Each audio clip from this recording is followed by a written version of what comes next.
송은재 TV 시작합니다. 한동훈 법무부 장관 후보자 많은 얘기가 나옵니다. 핵심은 차기 대망론, 차기 대권주자가 될 수 있을 것인가? 그러려면 한동훈 후보자가 갖고 있는 자질, 또 차기의 시대정신, 어떻게 흘러가야 한동훈 대망론이 가능할 것인가? 많은 얘기들이 나옵니다. 인사청문회도 보여줬고, 어제는 검찰을 떠나면서 검찰들의 내부 SNS에 글을 올렸습니다. 이제 검사를 떠나는 소회를 올렸습니다. 어제 한동훈 후보가 검찰을 떠나면서 올린 그 사직 인사 글, 그 글을 중심으로 여러분들과 함께 한동훈 대망론 한번 말씀을 나눠보고자 합니다. 월요일 아침 송은재 TV 아직 구독자가 아니신 분 혹시 계시면 구독, 좋아요 버튼 저한테는 큰 힘이 된다는 말씀부터 드립니다. 어제 한동훈이 한 사직세 인사는 크게 두 가지입니다.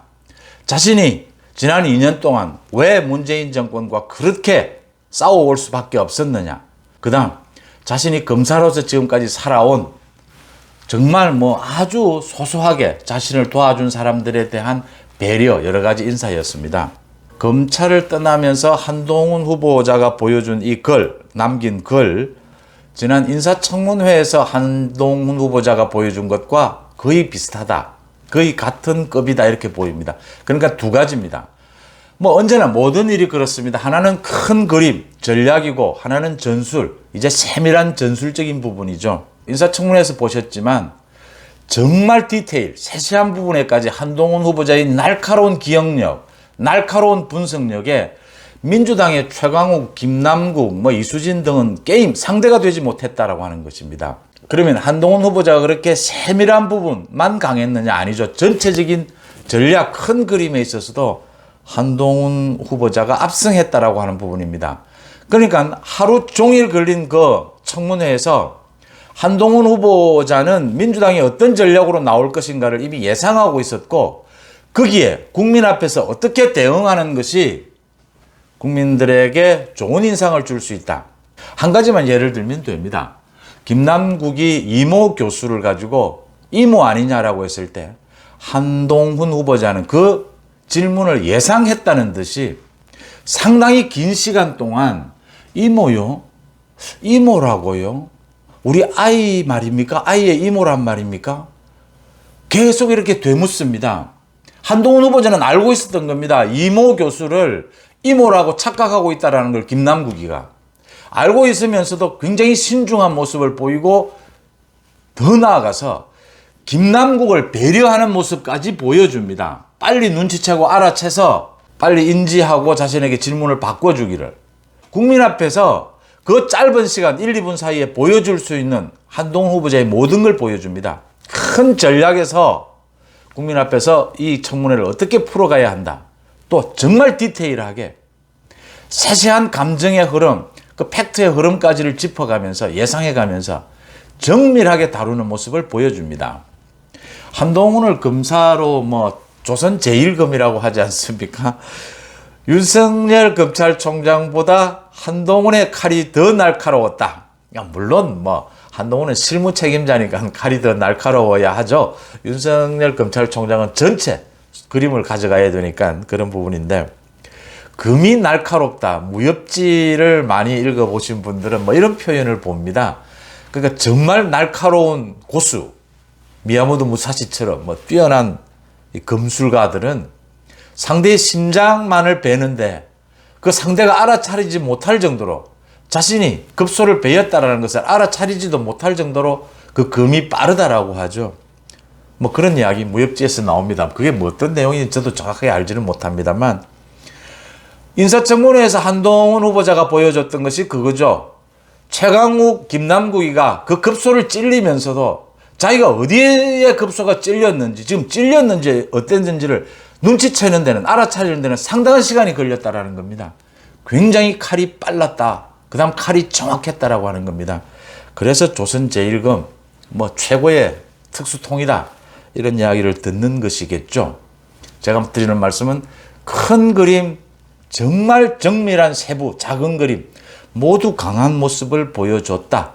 자질에서 뛰어난 모습을 보여줬다라고 하는 부분입니다. 그러니까 한동훈 후보자가 검사가 된 이후에 2003년도 그 노무현 정부 때, 그러니까 노무현과 이회창 후보의 그 대선 자금을 수사하는 그 특수수사, 그때부터 그게 안대희 국민검사죠. 안대희 검사가 지휘를 할 때, 그때부터 윤석열 검사와 손발을 맞춰서 특수수사를 해온 셈인데 20년 동안 조국 수사 때 이제 절정을 이루었죠. 그 조국 수사를 하고 난 다음에 한동훈은 4차례에 걸쳐서 정말 이 좌천에 좌천을 거듭을 합니다. 윤석열 검찰총장도 이루 말할 수 없는 검찰총장으로서 수모를 겪습니다.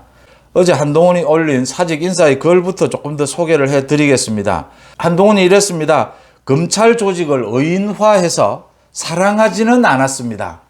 그러지 않으려 노력했다는 말이 정확했겠지요. 흔히 이럽니다. 검찰을 사랑했다. 법무부를 사랑했다. 또 국토부를 떠나면서 국토부 조직을 사랑했다. 평생 있었던 이런 말을 하는데 굳이 한동훈이 의인화해서 검찰 조직을 사랑했다. 이런 말은 하지 않겠다.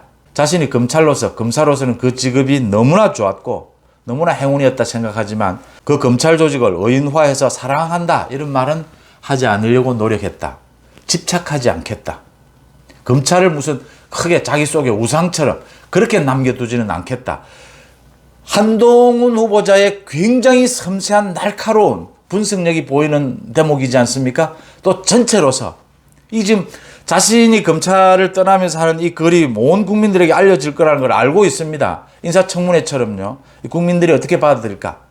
검찰이 정말 자신으로서는 행운이었고 좋은 직업이었지만 검찰에 매몰되지는 않겠다. 집착하지는 않겠다. 그 모습을 지금 보여주고 있는 겁니다.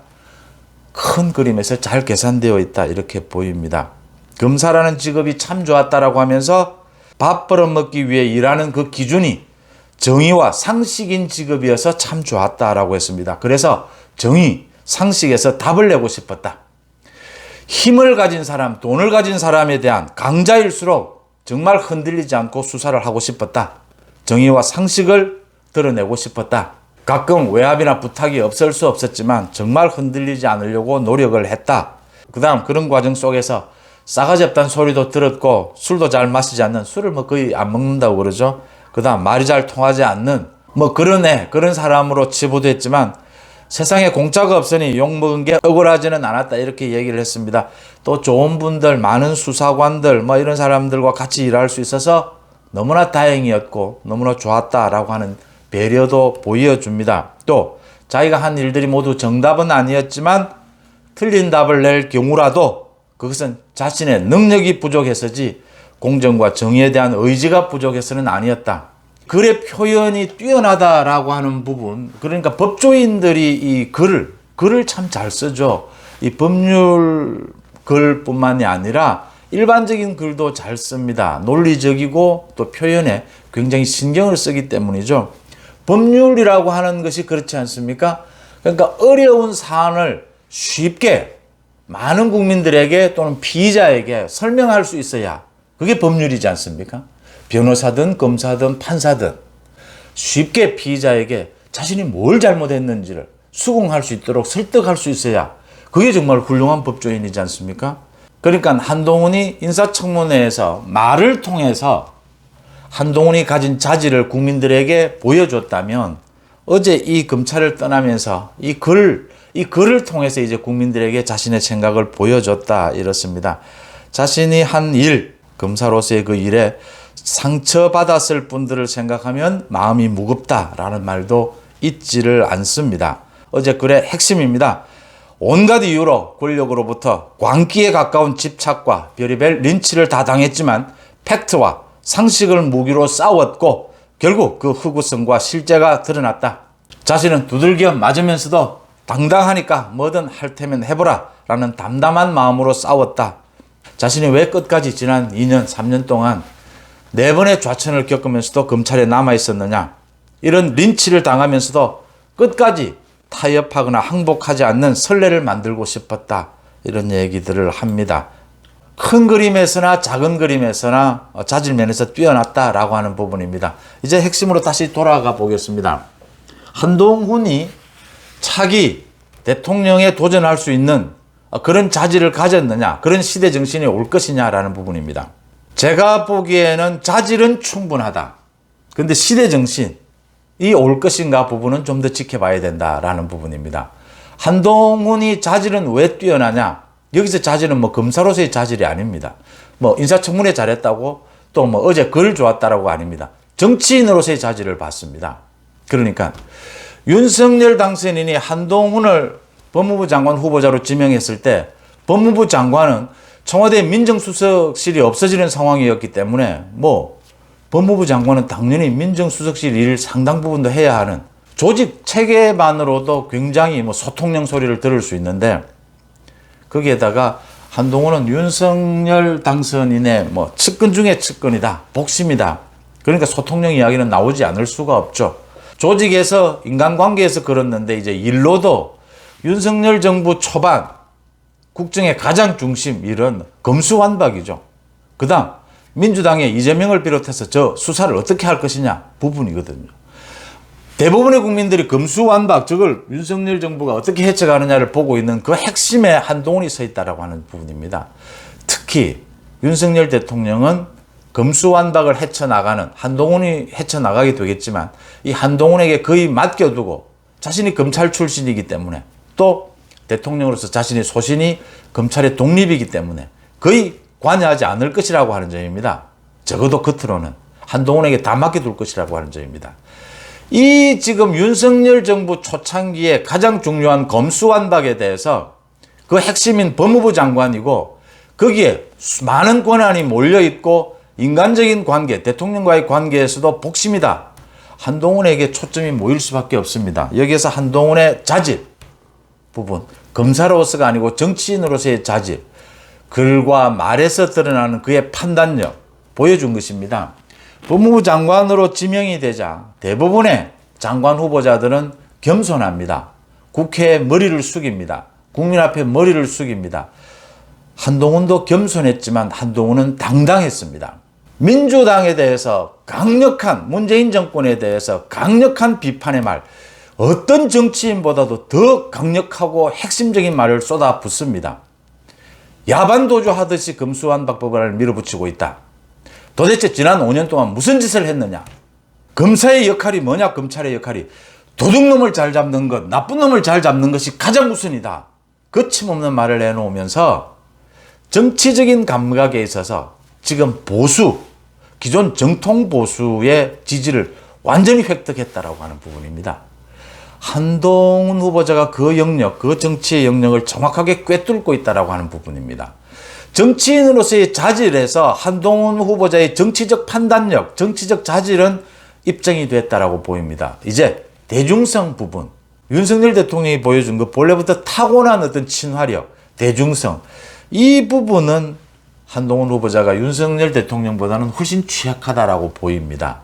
앞으로 이 대중성을 어떻게 확보해 나갈 것인가라는 부분이 한동훈 후보자에게는 숙제로 남아있다라는 것이고요. 이제 한동훈 후보자는 뭐 윤석열 정부의 가장 핵심으로서 검수완박 전국을 헤쳐나가는 모습을 보여주면서 많은 국민들의 지지를 얻게 될 것이다.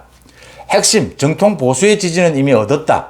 지금 정통 보수는 오세훈, 원희룡, 뭐 안철수보다 오히려 한동훈에게 더 관심이 가 있습니다.